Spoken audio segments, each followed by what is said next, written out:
तेजस्विनावधीतमस्तु मा विद्विषावहै।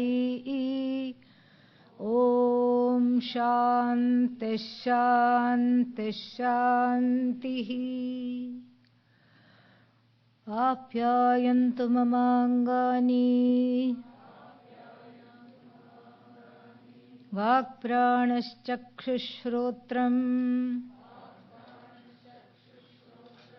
अथो बलमिन्द्रियाणि च सर्वाणि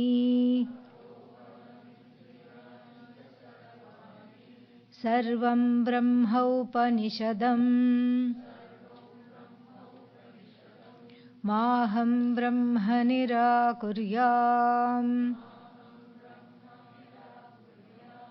मा ब्रह्म निराकरोत्। अनिराकरणमस्तु अनिराकरणं मे अस्तु तदात्मनि निरते य उपनिषत्सु धर्माः ते मयि सन्तु ते मयि सन्तु। ॐ शान्तिः शान्तिः शान्तिः।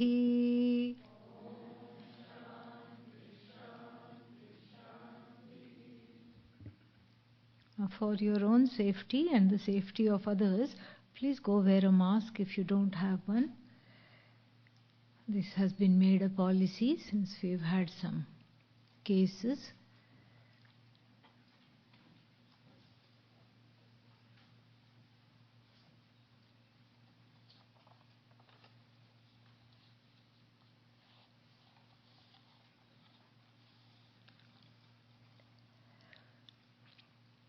यत्र न अन्यत् पश्यति न अन्यत् शृणोति न अन्यद् विजानाति स भूमा यत्र अन्यत् पश्यति अन्यत् शृणोति अन्यद् विजानाति तदल्पं यो वै भूमा तद् अमृतम् अथ यदल्पं तन्मर्त्यं स भगवः कस्मिन् प्रतिष्ठितः इति स्वे महिम्नि यदि वा. And ignore the repetition there. Sve mahimni yadi va na mahimni iti. Having understood Swarupa Lakshana and Tatastha Lakshana of Bhuma, Brahman. What is Swarupa Lakshana? Intrinsic nature. Its nature as it is. Like even the intrinsic nature of fire is to be what? Hot. Supposing we have a red hot iron ball. Can you touch the iron ball? No. Tapta ayaf pindaha, we call it in Sanskrit. Can you touch that? Not at all. What happens if you touch that? The hands will be on fire. Don't want to touch that. But then the redness and the hotness, are they the property of the iron ball? No, because if you leave the iron ball be for a few days, what will happen? It will become cool again. So similarly, the Swarupa Lakshana of Brahman, Bhuma, Satyam, Jnanam, Anantam. Satchidananda Lakshana. Means what? It is not subject to any kind of sorrow. Why? Because it is infinite. Only the infinite is not subject to sorrow. It is the source of all existence. It's the only thing that can be said to exist. All other things exist after it or depend upon it. Like even we have seen this very clearly and at length, pot and clay. Nobody said rope snake. That's good. We have made lot of progress since day one. Pot and clay. So from the standpoint of clay, pot is an incidental expression. It is not intrinsic. But from the standpoint of pot, clay is intrinsic to the pot. Similarly, from the standpoint of everything that has a beginning and an end, called the Jagat, Bhuma is intrinsic to the Jagat. Jagat is not intrinsic to Bhuma. Jagat is an incidental expression. So then we have two lakshanas to know this Brahman, to know this Bhagavan, to know this Bhuma, what we are calling Bhuma here, what the Upanishad goes by the word Bhuma. We have two such definitions. One definition is like the fire. It is red and it is hot. The redness and the heat is the property of the fire, not of anything else that it touches. So similarly, existence, sentiency, limitlessness, they are all what? Identifiers of this Bhuma. We cannot say adjectives. We have already debunked that. There are no adjectives for something that has no attributes. And so, this is a definition, like even that which accommodates is space, is a definition of space. Avakasha pradatra akasha. And so like this, in this manner, we see that the Swarupa Lakshana is all that is needed to understand the truth of myself, because it is not just the Swarupa of Brahman, Bhuma, etc. It is the Swarupa of who? Me. But then that's not enough, because we live in a manifest universe, and with all these various things in front of ourselves, it is very, very difficult to look at myself as Satchidananda, to look at everything in the universe as Satchidananda. It's very, very difficult. And so therefore, the second definition, Tatastha Lakshana, is given in relation to that which comes and goes. What comes and goes? Jagat comes and goes. And what else comes and goes? The causality, therefore, attributed to this Bhuma also what? Comes and goes. So that which is free from all superimpositions, as though has a superimposition of being the cause of the Jagat. This is just a name, Nama, dependent upon Vak. This is just a name and a form, and then it is an interim step. The interim step is important because somewhere I have to take all the aches and pains in the Jagat, somewhere I have to put my non-acceptance, somewhere I have to place my self-critique, somewhere I have to put my self-judgment. What about judgment of others? Somewhere I have to put that as well. And so therefore I have to have what is called a resting place. The adhara of the Jagat and the Jiva is what? Ishvara. Ishvara means Bhuma dressed up as a king. Ishvara. Bhuma with a costume. And what is the costume? King's costume. King of the universe. Ishvara, cause of the universe. So somewhere there is a place to go and rest the head and say to the Lord, to the Goddess, I'm tired of it all. take me away from this samsara. Don't make me a samsari. Take away the samsara from me. Somewhere I have to go to apply for help. Where else can I go other than the altar of surrender?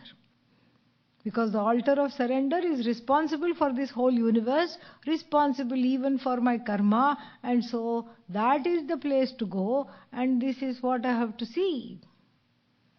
So here is what I do. This is what I say to myself, that okay, I need a place to rest the head. I need a place to reckon. I need a place to grow. I need an altar of surrender. Why to surrender? Because there are two different parallel realities going on one by one at the same time. Yukapat. Two different realities unfolding at the same time. What are they? Ishvara's reality, Ishvara's plan for the Jagat, and then what? My plan for everyone else. My plan for the Jagat. I also have an agenda. I also have a plan. At any given day, I can tell you exactly how each person should behave. I have it. I have a blueprint for everybody's behavior. This one is too judgmental. Who is saying? Me, the non-judgmental one. That one is too critical. This one needs to lighten up. That one needs to take things more seriously. This one needs more accountability in their life. And that one needs to just, drop the responsibility. This one is just a mess. That one is full of fuss. This is how I have a whole list. I have an entire agenda of how everyone else should lead their lives. Not only that, I have an agenda also for my own karma phala, how it should unfold. Yeah. The papas, like cockroaches, should hide somewhere. They should go. When I come in the room and switch on the light, then the papas should all go scurrying away, and what should be there? Only punya. Punya means comfortable situations in the here and hereafter. That is what has to unfold every single day. Every single minute of every single day, that is exactly what has to unfold. I should wake up in the morning. There should be bed tea or bed coffee right there. Nice and hot on a wintry day. And then what? Somebody should ask me what I will have for breakfast, and it should manifest. And then there should be no traffic on the road at all, ever. When I'm on the road driving. And then I reach the place of work, and the boss should say, I have undervalued you. I'm going to give you a promotion. When should she or he say that? Every day. In the same way, I go then, after work, I go to grocery shopping. Again, the aisles must be empty. And then everything must be half off. On sale, permanently. And then I come home and everything, there should be no strife. Nothing. And whatever I cook must come out extremely tasty when all the time. And this is how the whole life should be. Is it like that? No? It's not like that at all. And so, obviously there is a problem. Because there is Ishvara's flow, and then my own flow. The flow of my own raga dveshas, which never come to an end, which never come to a stop. I just keep on desiring one thing after the other. I have strong prejudices that I want to get rid of, the things that I want to get rid of, strong preferences of a list of things that I want to collect and have. And so, frequently there is helplessness. Between Ishvara's flow, the flow of Bhagavan, Brahman in the form of the Tatastha Lakshana, and my flow, whose flow will win? Any ideas? Yeah? Yeah?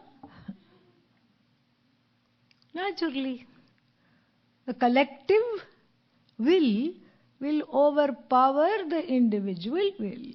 Naturally. Then I find myself helpless and constantly disappointed, wanting something and getting the exact opposite of whatever was desired. This is why I need an altar of surrender. This is why I need prayer. This is why I need a place to just let this agenda drop eventually. First I pray for it to be fulfilled. Bhagavan says, no, it will not be fulfilled. Okay, I will let it drop. This is important. It's an important and interim step for self-growth. This is why Ishvara matters, because we live in a manifest universe. But this is not the ultimate reality.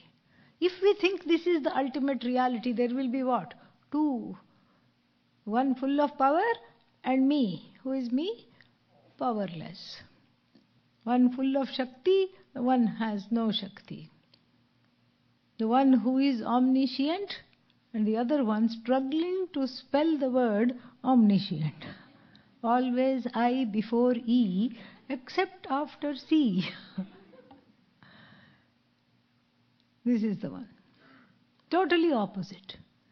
And so, if the Tatastha Lakshana, looking at Brahman as though conditioned reality, conditioned by what? Being the cause of the universe, as though conditioned as the cause of the universe, if the Vedanta Shastra stops there, then there will be what?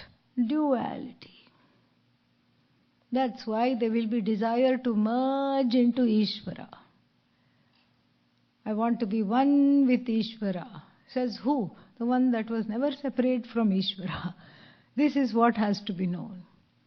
That is why this teaching goes a step further, and if we look at the text, what does it say? Yatra yasmin brahmani, in which bhuma, yasmin bhumni, yatra na anyat pashyati. The person does not see another thing, another person, anything. How can you see another person and how can you not see another person, another thing? Because this knowledge is so well assimilated, whatever you see is what? An extension of yourself alone. Whatever you see is an extension of yourself alone. It is not other than you. The othering is the problem here, and so it is not being other than you. Whatever you see is just yourself. Therefore, cannot see another. Why? The understanding of Bhuma as the truth of myself, as the truth of Jagat, as the truth of even this Ishvara is well assimilated. And that is the cause of the removal of sorrow. In the Taittiriya Upanishad also, these two-pronged approach is talked about. First, it is said that where there is a cessation, or relative cessation of fear, abhayam pratishtham vindate, na bibheti kadachana iti. This is the first step. There is a relative cessation of fear, and if we were writing that same sentence here, we would say a relative cessation of shoka, sorrow. Why is there a relative cessation of shoka, sorrow? Because I find myself lifted up, I visualize myself, I imagine myself lifted up by Ishvara, who is the cause of the Jagat, and I am not the cause of the Jagat, I am just a mere devotee. This is how the person thinks before self-knowledge. I am a mere devotee, I need help, here is the helper, here is the person in whose awareness, when I am in Ishvara awareness, there is no fear what to talk of anything, there is no fear at all. So there is a relative cessation of fear. Na bibheti kadachana iti. And that same verse is repeated, except the ending line is different. Na bibheti kutaschana iti. Kutaschana means what? There is a cessation of not just the cessation of fear, relative cessation of fear, there is an absolute cessation of fear, because I discover myself as the absolute. Fear means what? There should be something else of which I am afraid. Look at the preposition that is used with regard to fear. I am afraid of. That of calls for Dvaita. Whenever I use the preposition of, there is duality. I am afraid of geckos, snakes, creepies, crawlies, whatever you want, you can fill in the blank. I am afraid of. And that which is qualified by the preposition of will be what? Different from me. And same thing with sorrow. In fear it's much more evident, the use of this preposition. But in sorrow also we say, I am sad because. And that because, when I use this conjunction because, then I have that cause because of which the sorrow is there. That also is that duality. So in the first instance, in the discovery and the understanding of Tatastha Lakshana, Bhuma, Brahman, Ishvara, etc., as though conditioned reality, conditioned by the attributes of being the cause of the universe. The attributeless Brahman is as though imbued with attributes for the sake of our understanding. Because we live in a manifest universe where we are always interacting with other things, people, situations, circumstances. And so that gives relative cessation of sorrow, fear, etc. But then that is being relative, the sorrow will come back. And that's why people who keep longing for the Lord, they may sing some bhajans, darshan kab doge, when are you going to give darshan? And so they sing sad songs, and then so while they sing sad songs they are happy, and then after that what? After they sing sad songs, unhappy. And so therefore there is a kind of an immersion in bhajans, kirtans, prayers, pujas, etc., that keeps the sorrow and the fear at bay. It staves it off for a time being, but then it comes back. What's the difference between that and any other pursuit? Not much of a difference. That's why the Kenopanishad says, Nedam yadidam upasate. This Brahman is not that which is an object of worship. Because if it is just an object of worship, then you will never understand this oneness. It cannot just stop there. So therefore, from the standpoint of the Swarupa Lakshana, na bibheti kutaschana iti. Kutaschana means there being no alternative thing to be afraid of. If there are two things, I being one of them, I am afraid of the second thing, that it might be bigger than me, it might catch me, it might kill me. All these things, fears will come. But if I am the only one, then there is no cause of fear. If I am the only one, again, there is no cause of sorrow. And so therefore, this second level of understanding is what is expressed in these words, yatra na anyat pashyati, na anyat shrinoti, na anyat vijanati, sabhuma. This is bhuma lakshana. The definition of bhuma is that where, knowing which, one does not see anything else other than oneself. Is it possible to live like that? Yes, it is. Yes, it is. It takes some Shravana Manana Nididhyasanam, it takes some immersion into Vedanta, it takes some immersion, it takes some serious pursuit. And for the most part, one does not see another as a threat to one's very existence. In fact, one does not see anybody as completely different from oneself. Yatra na anyat pashyati, na anyat shrinoti. Does not hear anything as separate. Na anyat vijanati. Anyat vijanati means what? Does not know anything as separate.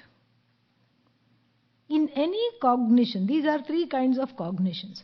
Shrinoti, pashyati, vijanati. Sees, hears, knows. This includes many other kinds of cognitions, but here these three are talked about, very important and beautiful. In every cognition there are three elements. What are they? Pramata. Let us take anyad, na anyad vijanati. Vijnata, meaning knower. Pramata, same thing. Vijnata. Vijnata, knower. That is one aspect of this cognition. Knower. And then what else is there? Vijnaya, object to be known. Object to be known. What shall we say should be known? Tired of pots. Let's take this dazzling crystal. Vijnaya, to be known. Now what is the appropriate means of knowing? Ears, correct? Yes? No. Okay. Eyes. And so therefore, the eyes become what? Vijnanam. Vijnata, Vijnaya and Vijnanam. In every cognition there is this triputi, this tripod that stands opposed to this oneness talked about everywhere in the Upanishads. In every cognition there seem to be three components: thinker, thought and object of thought. Seer, sight and manner of seeing. Hearer, object of hearing, and the sound, the ears which capture, the organ of hearing. In everything there seem to be three things. And they seem to be very, very discreet. If I am the hearer, then I am not the music that I have just heard. I am separate from that. If I am the knower, I am not the object. Let's say, no, I identify with the object, then something else is the subject.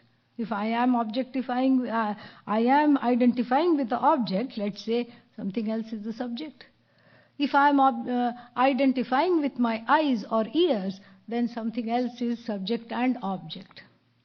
Subject, object, means of knowing. These are the three components of every cognition. These are all variable. Thinker varies. Cognizer varies. Right now, I was the cognizer of this gem, crystal. Next, I will be the cognizer of this pair of glasses. After that, I will be the cognizer of pot. So, crystal cognizer, pot cognizer, glasses cognizer. The cognizer keeps changing. The object of cognition also what? Is it the same? Hello? Yeah. So, object of cognition, does it change or not? Changes all the time. Not for 1 minute you are seeing the same thing. And the means of knowing also keeps changing. Now hearing, now seeing, now inferring, now coming to some conclusion. Everything is changing. That's why it is very easy for me to see all these as discrete things. But here, that is not na anyat pashyati. Here, anyah san, I am anyah and anyah pashyami, anyam pashyami. I see something separate. Why? Because these three components or aspects of cognition appear to be different. But then there is an invariable being that is lighting up all of them very quietly without demanding any attention. In fact, so discrete a presence it is. All-encompassing presence, but a discrete presence which I take for granted all the time. Like the tanpura in the music concert. In the music concert, there is something that keeps the notes, the main notes of the raga. It allows the musician to go extempore and to take the raga to new heights, to improvise, because that which is the basis of the whole raga, the truth of the raga, is captured in the hum of the tanpura, which is constant and therefore not recognized, therefore ignored. Similarly, here too, in and through every cognition, in and through every cognizer, in and through every object of cognition, there is one thing that is there all the time: consciousness. That awareness itself morphs into hearer, seer, thinker, cognizer. That same awareness, without any time gap, simultaneously morphs into pot, thought, mat, hat, cat, rat, whatever I am seeing, whatever I am cognizing. And that same awareness, that same consciousness morphs into what? Into sight, hearing, etc., etc. All this without itself undergoing any change. Now tell me, is the seer different from the seen? Say no, so we can move on. Say no, even if you want to say yes. Because why? There is satsang is there at 8 o'clock. You can ask questions, no problem. You want me to repeat this? No. Very obedient.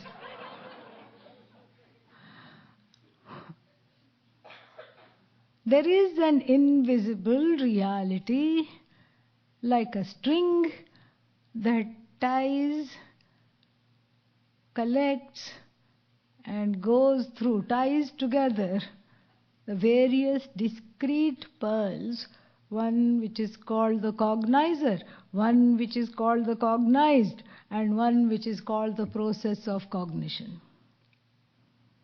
All of them are informed by, and in fact all of them are alive because they borrow their sentiency from this consciousness, this awareness that is myself alone.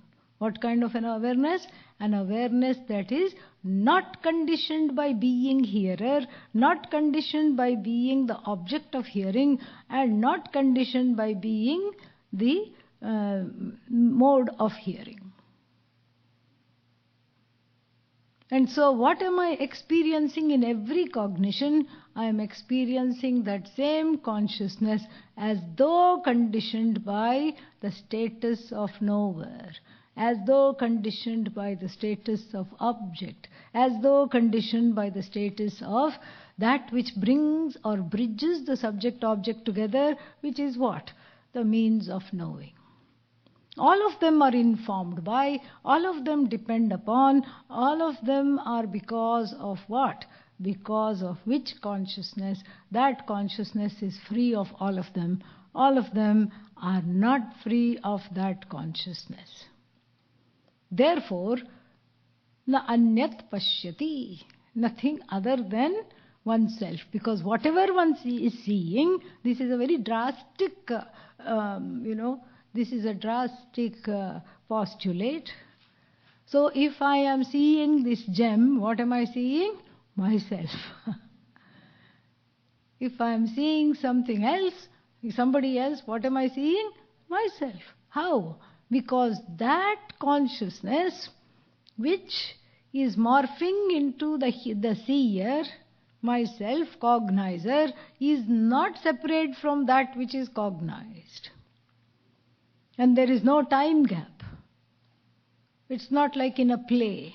The same actor is playing many roles. What is that called? Monologue? Yeah, monologue. So suddenly they have to go in backstage and grab a hat or a wig and then come back again. And then I am the cognizer. And then zoom, go away. And then come back with a beard. I am the cognized. And then go away. I am a pair of eyes. That is cognizing. It's not like that. Since this consciousness, this awareness, which is the truth of me, is without limits. It can morph as though morph into anything without really becoming any one thing. A beautiful illustration is given in the 10th chapter of the Panchadashi called Natakadipa. Therein a beautiful picture is given. Lovely amphitheater outdoors. No mosquitoes, you have to say that. And then a beautiful dance performance. A wonderful dancer on stage. Dazzling. A very appreciative audience. A very highly erudite and appreciative audience for this concert. A live orchestra. Everybody is enjoying, everybody is clapping. The dancer finishes her performance, takes a bow, goes away. The people also slowly get up and go back home. In this wonderful picture, what are we missing? The lamp. This is what is called Natakadipa, the wisdom of the theater lamp. There is a big firebrand in the middle of the amphitheater that lights up the dancer, that lights up the stage, that lights up the live orchestra, that lights up the audience, that lights up the glee of the audience, that lights up the absence of the audience before they come in, and that which lights up the presence of the audience after they come and take their seats, that which lights up the empty stage before the performance, and that which lights up the dancer during the performance, and then that which lights up the stage after the performance is done. One lamp. That is what this consciousness is like. One lamp. One light of consciousness, many cognitions, one cognizer, which is non-separate from cognized, which is non-separate from cognitions. Therefore, na anyat pashyati, na anyat shrunoti, na anyat vijanati, yatra yasmin bhumni sabhuma. Yatra, in which consciousness I can see the unity of this, I can see the oneness of everything, that is bhuma, and therefore it is impossible to be sad. And then he says, yatra, by contrast, when one sees everything separate from oneself, what happens? tad alpam. Tad alpam. Whereas yo vai bhuma tad amritam. That where there is this discrete perceptions where the perceiver stands as separate from what is perceived due to Atma Ajnanam. Due to Atma Ajnanam, the perceiver stands as separate from the perceived and therefore suffers. And so alpam means finite. I am finite, this is finite. If I don't have this, I'll be doubly finite. And all these sorrows come. Whereas bhuma is amritam, limitless. Narada is fascinated. Narada is just spellbound. And Narada says, where does it live? I want to go hug this bhuma right now. Of course, since Narada is very, very educated and very intelligent, he asks this much more nicely. He doesn't say where does it live. He says, Kasmin tasya pratishtha. Where is it based? Because everything has a cause-effect connection. Tree seed, tree seed, tree seed, tree seed. Pot clay. Fabric, fibers, cloth, shirt, fabric, fibers, yarn, molecules. Each one is the cause of the other. Everything has a cause-effect relationship. So, where does bhuma go to rest? What is the resting place of this bhuma? And then the answer is Swe mahimni tishtati. I love that expression. Sway is not S-W-A-Y, okay? Yeah. Sway means in itself, in its own glory. It abides in its own glory. It is glorious and it just is. It doesn't need anything else to rest on. Everything rests in that consciousness, that consciousness being Satyam, not being Mithya, not needing another thing to rest on. It itself is completely free of needing a resting place. But if out of some curiosity you are asking me, because you want some, intellectual chewing gum, you want to chew on something, because you have this jignasa, then I will tell you it rests in its own glory. But immediately he says, Nava amahimni, or not in its glory. Why does he say that? The answer is given. Let us read further. Very beautiful. Go ashwamiha mahima iti achakshate hasti hiranyam dasabharyam kshetrani ayatanani iti nahameva bravimi iti hovacha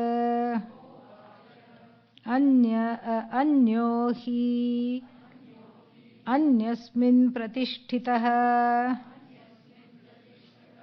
iti. So, why does he say it does not rest in its own glory? Or because of the word glory. The word glory, as it is understood in common parlance, the definition of glory is not that glorious. Why?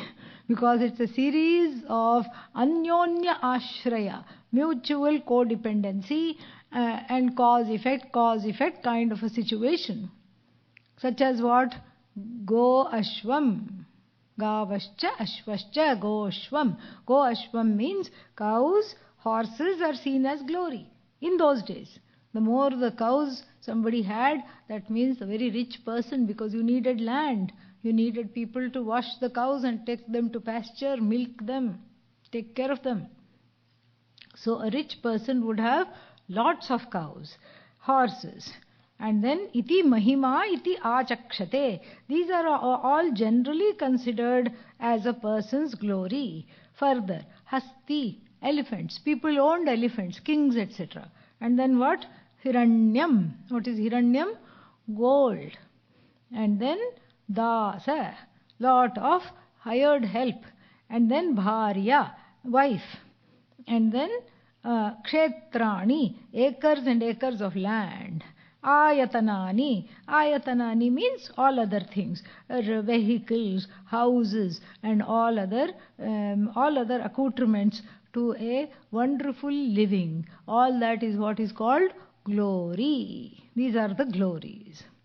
And then I am not talking of these kinds of glories.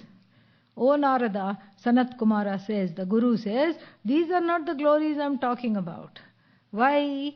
Because these glories, these so-called glories, the everyday understanding of glories is marked by what? Is marked by a certain anyasmin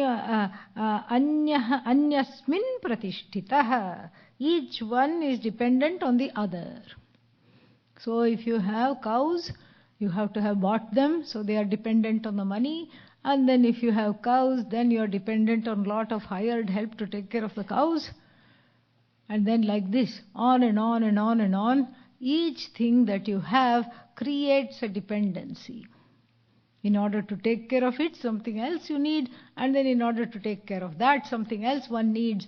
And so life and all of one's belongings are a series of interdependencies, series of mithya, mithya, mithya, mithya, mithya, each one depending upon the other. And if you say, so what? Well, all we can say is that this is not the definition of glory. This is the definition of gori with the L silent. This is not glory at all. This is in fact from the standpoint of a spiritual aspirant, a sadhaka, it is a gori picture. Because here is I have somehow found myself caught in a series of dependencies, obligations and various kinds of relationships where I cannot be authentic at all. Where is the glory here? There is no glory at all. And so therefore Sanat Kumara quickly gives all these examples and distances these examples from the word glory. And that's why he says, when you say what is its pratishtha? Pratishtha means where is it established? That means what? It cannot be established in any of these things which we call glory, which the people in the world call glory, because it is a very dire situation and a sad picture. And so therefore this is not what I am talking about. Then what are you talking about? Then he says, eva adhastat sa uparishtat sa paschat sa purastat स दक्षिणातः स उत्तरतः स एव इदं सर्वम् इति अथातः अहंकार आदेशः.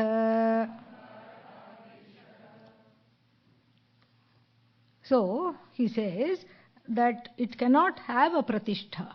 It cannot have an abiding place or a resting place. What is the it? The unconditioned reality which cannot be separated from myself. Which is this consciousness, which is myself alone, cannot have a place where it lives. Cannot have a resting place, cannot have a place of emergence because it is not a product. Cannot have a place because it is sarva vyapi, all pervasive. That which is all pervasive cannot have a place. If you ask where is air located, it is not located. That's why it's called anila, without any location. And so similarly here, this consciousness that's limitless, which is myself alone, is what? When I look below, adhastat, it is there. Bhuma is adhasthat, below. Uparishtat. Adhasthat means niche. Uparishtat means upar, up. Paschat. Paschatat means behind. Purastat, in front. Dakshinatah, to the south. Uttaratah, to the north. This is all, this is, it's everything is this alone. Everything is this alone. And then Narada starts looking around, I suppose. That's what I said earlier. A bhuma here, a bhuma there, here a bhuma, there a bhuma, everywhere bhuma, bhuma. Correct? This is what it's saying. And so Narada starts looking around. Maybe we can visualize him going around with his hands folded, because wherever he sees bhuma, bhuma, bhuma, the most worshipful one, bhuma, bhuma, bhuma. And then what? Sanat Kumara sees, okay, there is need for little more instruction. Therefore, athatah, after this, ahankara adeshah, the teaching with regard to the I. Because it's not enough to say, there goes this bhuma. That means what? I am separate from it. It is below, means it is not me. And so the same thing is repeated in I terms. Let us read that. Eva ahameva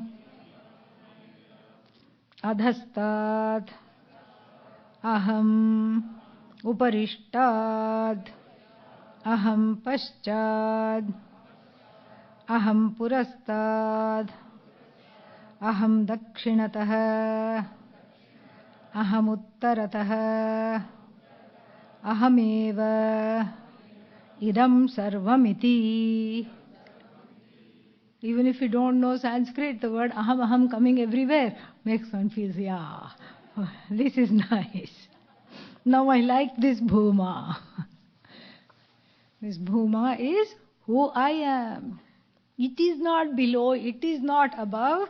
Ahameva purastat. I am the one that is in front. I am the one that is in the rear. I am the one to the left. I am the one to the right. I am the one above. I am the one below.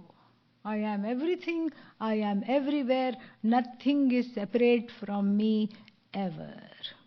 Now this really brings it home in a very, very immediate way and in a very beautiful way.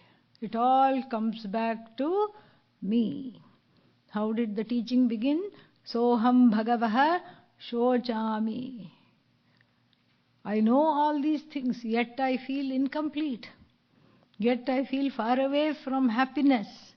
Please help me to decipher this sorrow and get past this sorrow. Let me become the master of this sorrow. Let me just understand what is this sorrow. What is this incompleteness? What is this pain? What is this sorrow? And here, when I look around, wherever I see is me. I am everywhere. I am everything. What I have, I am. What I don't have also, I am. Everything belongs to me, so to speak. I am non-separate from everything. This is something which is very, very beautiful. And so this is the Atma Adesha. And then further, Atma Adesha. So now the same thing is told from the standpoint of Atma. How is Aham different from Atma? Not different. But here, because since the Atma Vidya, Brahma Vidya we are talking about, therefore it says Athatah Atma Adeshah Atma Eva Adhastat Atma Uparishtat Atma Paschat Atma Purastad Atma Dakshinatah Atma Uttaratah Atma Eva idam sarvamiti sava esha evam pashyanneva pashyannevam manvanah evam vijanan atmaratihi atmakridah atmamithunah atmanandah sasvarad bhavati tasya sarveshu lokeshu kamacharo bhavati yah atha yah anyathato viduhu अन्यराजानः ते क्षय्यलोकाः भवन्ति तेषां सर्वेषु लोकेषु अकामचारो भवति. So, now the same thing is presented from the standpoint of Atma. You can put ditto everywhere. Atma is where? Above. Atma is where? Down. Atma is where? To the left, to the right, and behind, before, everything. And then, after saying that, little bit something else is said. The self is all this. The one who sees it in this way, knows the oneself in this way. Pashyati manvanah means thinks like this, understands this. Vijanan, who knows this without any doubt and vagueness or error, then that person becomes, what is that? 3 epithets are given for the jnani. Atma kridah. The Atma itself is the field of play. So one does not need anything else other than oneself to be happy. Yes, Swamiji, please. One does not need anything other than oneself to be happy. Go back to Bhagavad Gita, 2nd chapter. What is that? Atmani eva atmana tushtaha. Contented being oneself alone, nothing else. Being oneself alone, one is contented, and so atmani atmana tushtaha. So atma kridah, and before that atma ratihi. This is all contrasted with the occupations of people, the preoccupations and occupations of people who do not have atma jnanam. What are the occupations of people? Entertainment, how do we get? If one doesn't know Atma Jnanam, the entertainment becomes what? Other than Atma. So such people are Anatmarati, not Atmarati. Anatmarati, because they revel in the world of Anatma. And the more one revels in the world of Anatma, what happens? Nothing happens. That's the idea. Nothing happens. It's a dead-end show. As long as one is there, some revelry is there, some sukha is there, but that sukha has dukkha mishritatvam. It is already mixed with sorrow, and then it is anitya. It comes to an end quickly, and then it is full of doshas, other fallacies. And so therefore, anatmaratihi, playing in the world of anatma, meaning they don't know everything is atma. That's why. Whereas the person of knowledge here, described by Sanat Kumara, Atmaratihi, Atmakridah. Atmakridah means the Atma itself is the subject, object, everything. Means of enjoyment. There is nothing other than the Atma. Atma mithunaha. Atma mithunaha means one enjoys oneself. One derives joy in oneself. Swarad bhavati, Atmanandaha. The one who has ananda only in oneself. Swarad bhavati means the swarajyam prapnoti. We see this in the first valli of the what is that? Taittiriya Upanishad. Shiksha valli at the end. apnoti swarajyam. That is what it is. So the one who has swarajya, self-mastery, is called what? Swarat. Swayam rajate iti swarat. The one who has no limitations, anything. So sarveshu lokeshu kamacharo bhavati, means the whole world is there at whose feet. Then there are no limitations in any world, in all the worlds, and then there are no limitations, etc.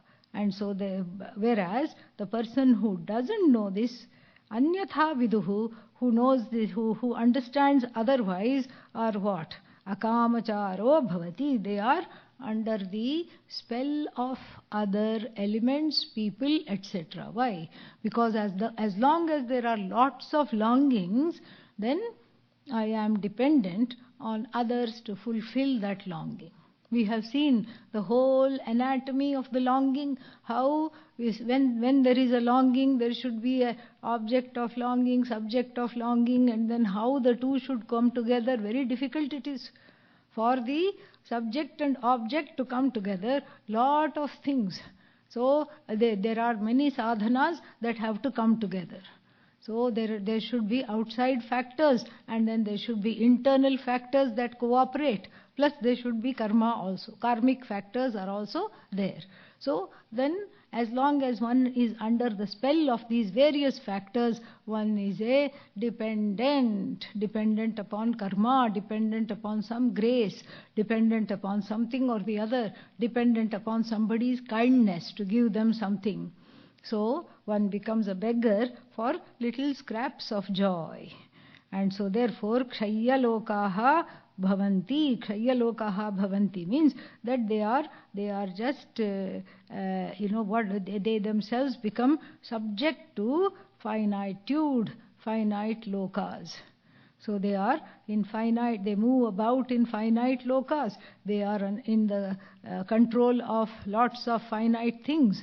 And then therefore they are subject to sorrow.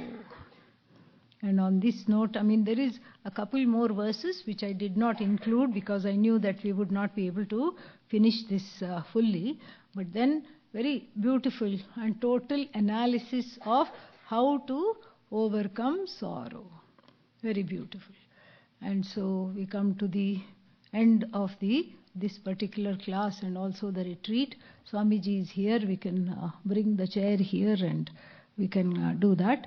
But first we'll say the closing prayer. Om sarve bhavantu sukhinah, sarve santu niramayah, sarve bhadrani pashyantu, ma kaschit dukkha bhag bhavet, asato ma sadgamaya, tamaso ma jyotirgamaya, mrityorma amritangamaya.